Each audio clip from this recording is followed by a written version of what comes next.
of round number 3 now. Kicking off with Heat 11, Josh Kerr up against Matt Wilkinson.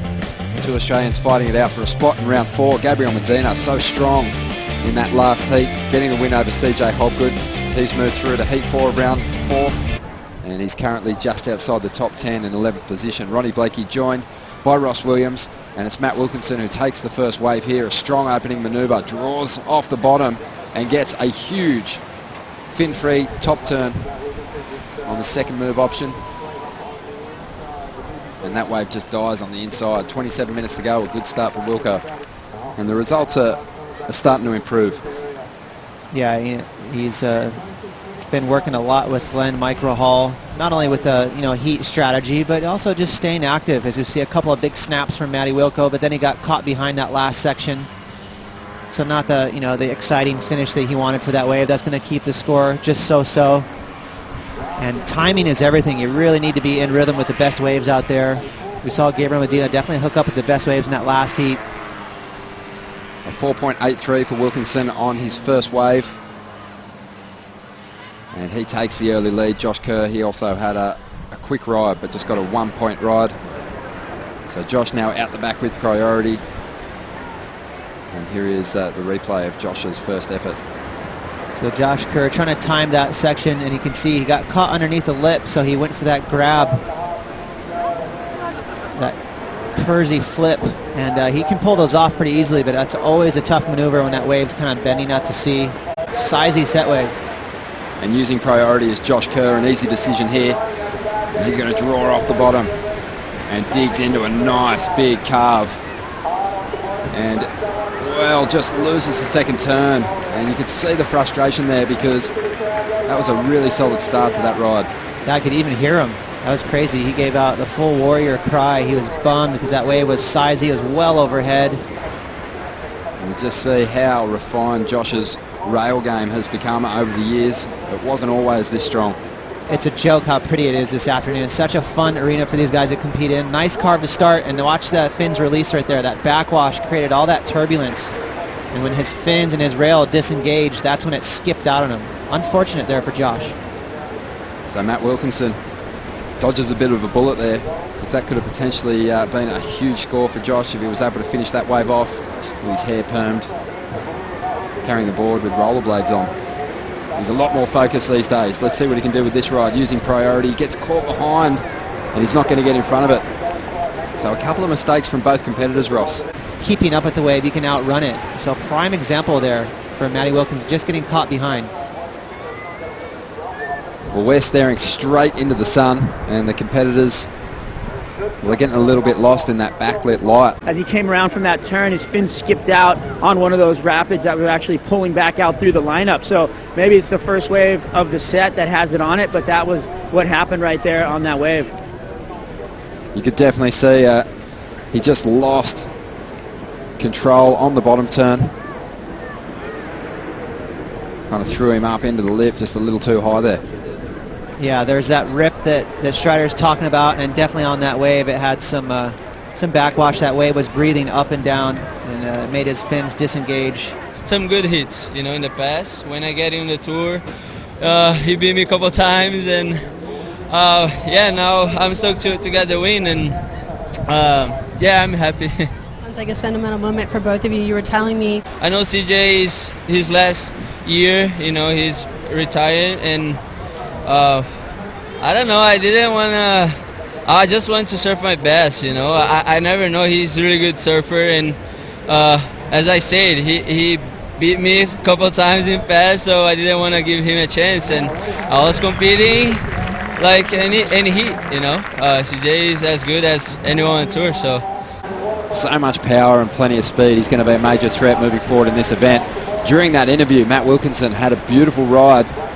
He got that backhand rhythm happening, and now Josh Kerr, well, he's looking to respond with this wave. This one's starting to flatten out a little bit, but Josh is keeping busy, keeping his board moving, staying on rail, and looking for a big finish. The wave isn't just going to provide that oncoming section that he loves so much. He's going to kick out. What did you make of Matt Wilkinson's last ride? I liked it, and he has the advantage of having that. He's got one of the better bottom turns on tour. Gets really low to to his surfboard. But first up, we're going to see Josh Kerr swoop into a cutback, maybe a little higher than he wanted. Another nice car for Josh, a little more on his rail on that second turn. And then this is where the wave kind of grabs some deep water. So a lot of roundhouses. You know, the judges will be lulled to sleep just a little bit. You can tell right there, Josh had a little pop on those weaves. He was looking for a section to go for an aerial, but it didn't pan out for him. But watch the bottom turn right here. Watch that back arm. See how it gets really level with his board? It enables him to hit that lip really vertical. And then he always flings his fins free. Loves to release that tail. So it makes it exciting. Kind of gets a 2-for-1. Well, it was a small wave, and he generated a pretty decent number, a 6.83. Yeah, a couple of pretty good moves, and that was just an inside wave. Josh, I believe, had priority, so definitely worth Matty's time there. I love how he timed that backwash perfect. And so with that tide dropping out, that soundbar is getting more shallow. You're really going to have to be, keep your mind set on that backwash and time it just right. Wilco always has just that little push of the fins out of his backhand snap. He drops that back knee down to the board. It always looks so stylish. And every time he unloads, 22nd in 2013, 23rd in 2014. And he's only just inside the qualification mark at the moment, as we see Kersey throwing down a reverse there, trying to do something exciting and turn this heat. Yeah, mentally both of these surfers are going to be unstable right now. They've had a shaky start. Both with different goals. Here's Wilkinson driving off the bottom, that bottom turn that you're talking about. Drifts the fin, so controlled. Again, bashes the lip. Loses it for a moment, does the Coyote. And stands up on the surf ski and rides out of the turn. But I don't know how high that will go with the judges. The first turn was impressive as Josh Kerr finds himself a barrel. That wave shuts down. It was a bit of a clamping pit. So there won't be much in that exchange, but Wilkinson's first turn was a monster. When the event goes on hold, you're kind of prepped for your heat, you're getting ready to do battle, and they make that decision to go on hold for a few hours. It's really tough. You have to somehow conserve your energy and make sure you peak at the right time. Radical second turn there. He got not only his surfboard out the back, but his entire body. So a little bit out of control for Matt, and I know he reconnected there, but we know how that is with the judges. They want to see you in perfect control the entire maneuver. And there's that beautiful backlit afternoon light. Kind of a cool little shampoo barrel there, but no real consequence in these waves out here. So that's when barrels usually tend to be scored on the low side. Well, just under 9.5 minutes to go. Josh Kerr finds himself back at the takeoff zone with a sweet looking wall laid out in front of him. And he digs into this first maneuver, a nice layback jam to get started. Nice cut down for the second move, gaining some speed, looking for something big on the inside here. He's going to take to the air, grab rail reverse, just loses the footing, a turn that he has a great success rate with, but doesn't stick it on this occasion. But he was going all out. He was going for a big number. You could see it. You were calling it live. He spotted that ramp and he just started weaving and bobbing down the line, looking for it. Nice mix-up there for Josh Kerr. A little bit of a layback snap to start with. And as you mentioned, just a setup snap, and he started hustling down the line, looking for that closeout section to launch into reverse. But you live by the sword, you die by the sword. And when you go for those airs and you disconnect, it's really going to hinder that score. You can see right here, he is pumping, weaving, looking for the perfect entry. Hits it clean, gets the grab, but just a little, he didn't get all the way around in that rotation. 8 minutes remaining. Matt Wilkinson, he's got himself another wave here, and he's unleashing a couple more big backhand snaps.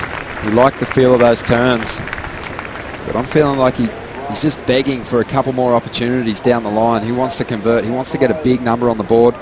He is leading this heat, but not by a massive margin. So a bit of an advantage. We saw that one decent wave from Matt Wilkinson at the 6.83.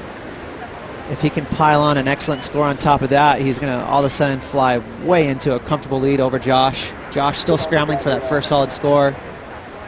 Again, just chucking his fins out the back, relentless. Matty Wilkinson slightly behind each section, but showing a ton of commitment. That might be the highest scoring ride of the heat, because it was a bigger wave and he belted it. He absolutely unleashed on all those maneuvers, setting the fins free every time. Yeah, I'm with you. Yeah, definitely after watching that replay, you can see he just went hammer.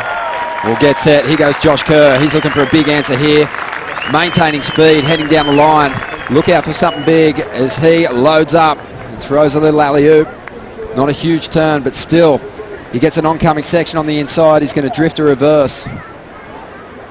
So a nice combination of maneuvers. Not super high, but really mixing things up. Even if you're missing the variety, if you get that combination of major maneuvers, it's pretty hard to argue with. But here's Josh. Nice flow on that first turn, but a lot of connections. Just no real serious commitment to one turn. A lot of weaving down the line because that wave was so fast. It didn't really enable Josh to lay down the hammer there. But a nice clean reverse. Look at these conditions. Absolutely spotless afternoon. So pretty clean little alley-oop here. Almost landed too far out the back, but he reconnected nicely. Spun that way, then he's going to spin the other way with a reverse. So Josh Kerr, so much skills. You can see all that skateboarding really has done wonders for him. A dizzy ride for Kersey. But it was dizzy. He really, I think his body language, his face suggested after that ride that he kind of knew. So it's going to be interesting to see where Josh's wave fits in. But Matt Wilkinson, he dropped an 8.67. Josh gets a 7.5, so the judges didn't mind it. Wow. They liked that variation, and maybe that's what they gave him the nod for, because Wilkinson, he bashed his wave, but it was repetitive. He definitely showed some commitment and got rewarded. Well, Josh had a look at this wave, but Matt Wilkinson, he went for priority, and he threw a huge backhand reverse to get started. Clean carve out of the pocket for the second move. Starting to find that rhythm now. You can see that backhand is on. He kicks out. He's looking to improve on a 6.83. So he shows a bit more flair this time and mixes things up on the backhand. Early indications that this one was going to be good, just the form that these guys showed on incomplete rides. But this is the replay of Matt's wave. So pretty cool maneuver there. That reverse, and the second turn wasn't bad either. Watch as he ditches the fins there. And because he had so much speed and power, it looked pretty nice. I like the carve after. And again, Matty stings the wave so quick in such a tight amount of space that sometimes you really need to look at these replays to appreciate how many maneuvers and how serious they are. Half his board was out the back. That had to have been kind of a crazy sight for Josh Kerr, seeing that out the back. So right now, Matt Wilkinson trying to get rid of a 6.8. I think he's easily done that. There's those reverses that you do where you kind of... Well, the numbers are in. A 7.33 for Matt Wilkinson. He does increase his lead just slightly over Josh Kerr. Josh now looking for an 8.51.